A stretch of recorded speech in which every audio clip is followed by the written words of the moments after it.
Welcome. If you want to record sounds in your SHARP Aquos R2, at first you have to move for the Play Store and download Recorder application. So let's do this. Type Recorder and we can get one of these apps. For example, let's go for this one. Click Install.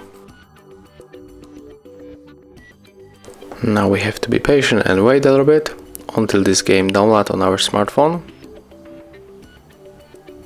I mean until this application download on the smartphone. Okay, and it's right here, so tap on this icon to open this recorder, then click here to accept all the permission that pops on our screen. And to start the record you have to click on this red button in the middle, and to check quality we have to stop the record, then click OK. When we tap right here, okay, let's turn off this ad.